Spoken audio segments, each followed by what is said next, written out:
জীৱনত ল'ৰা মানুহে ছোৱালী মানুহক বিয়া পাতে হয়নে নহয়? কিন্তু অসমত অলপতে এটা আছে য'ত মোহনে বাইলৈ গ'লে ছোৱালীলৈ বিয়া হৈ গৈছে। মই যে গৈছিলোঁ বিয়া হোৱা আপুনি মনত আছে নাছে? আছে? খালি বাইলুঙৰ লগত বিয়া হৈ ভালেই লাগিছে, তাই খালি ভুকুটো বেছি দিয়ে, মনটো কমাই গ'ল। তাই লগত থাকোঁতে এটা গান বনাইছিলোঁ তেতিয়া পুষ্পা চিনেমাখনৰ যে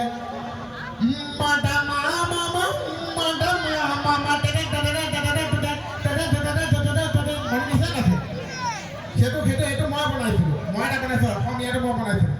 মোৰ মামা হাতা মামা ইয়া মামা আটা মামা মোৰ মামা হাতা মামা ইয়া মামা আটা মামা মোৰ মামা কুটুল মামা ইয়া মামা বিপিন মাইক্ৰফোনটো মাত ভাঙিছিলে চাউণ্ডত দাদাজনে মাত ভাঙিছে। মোৰ মামা হাতা মামা ইয়া মামা আটা মামাকে জীৱনে প্ৰতিনে কোচ তোমাক নাপালে জীৱনটো ফুচ হয়নে? কিন্তু ইমান ধুনীয়াকৈ হাঁহিছে, ভাল লাগিছে দেই। মানে এইগৰাকী এইফালৰ পৰা মানে ইমান ধুনীয়াকৈ হাঁহি আছে, আমাৰ দাদাহঁতেও এনজয় কৰি আছে। এইফালে খালি বৌৰীজনী হাঁহিটো কেনেকৈ মাৰিছে জানে? আপোনালোকে ইয়াৰ বৌৰী দেখিছোঁ এইপিনে বৌৰীজনী হাঁহিছে। মই ভাবিছোঁ একে বৌৰী চাকৰি তাকৰি পাই নেকি, অহংকাৰ নেকি, একে হাঁহিলে আকৌ এনেকৈ হাঁহে হাঁহিটো কিন্তু এতিয়া গম পালোঁ যে মই অহংকাৰ নহয়, বহুত ফ্ৰণ্টৰ দাঁত দুটাই নাই। এতিয়া দেখিছা যিটো বয়সত হাঁহিব লাগিছিল সেইটো বয়সত নাহাঁহিলে এতিয়া দাঁত হৈ কেনেকৈ হাঁহিব। এতিয়া আজি চাইছোঁ যে হাঁহি লগ ধুনীয়াকৈ। কিন্তু সঁচাকৈ এনেকৈ মনটো হাঁহিৰ মাজেদি জীপাল কৰি ৰাখিব লাগে। মানুহে 4টামান কথা মন দিব লাগে য'ত মানুহৰ দেহা মন ভালে থাকে, যি মেডিকেল চায়েন্সেও সেইটো কয়।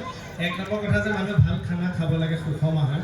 আজিকালি দেখিছে চবতে সাৰ দিয়ে, শাক পাচলি মাছ মাংস একোৱেই খাব নাই। সাৰ নিদিয়া বস্তু খোৱা বস্তু খুব কমেই আছে হয়নে? চুমাটো বাদ দি সেইটোতো খালি খোৱা বোৱাবোৰ ভাল হ'ব লাগে, মানুহে অকল শাৰীৰিক শ্ৰম কৰিব লাগে, হাঁহি ফূৰ্তি কৰিব লাগে, তেতিয়া মানুহৰ স্বাস্থ্য ভালে থাকে। আৰু পাৰিলে সময় পালে অকণমান বেছিকৈও নহয় অকণমান পৰ চৰ্চাটো কৰিব, তেতিয়া স্বাস্থ্য ভালে থাকে হা, তেতিয়াও ভালে থাকে। কিন্তু মুঠতে এনেকৈ ফূৰ্তিকৈ হাঁহি ধেমালিকৈ থাকিব লাগে।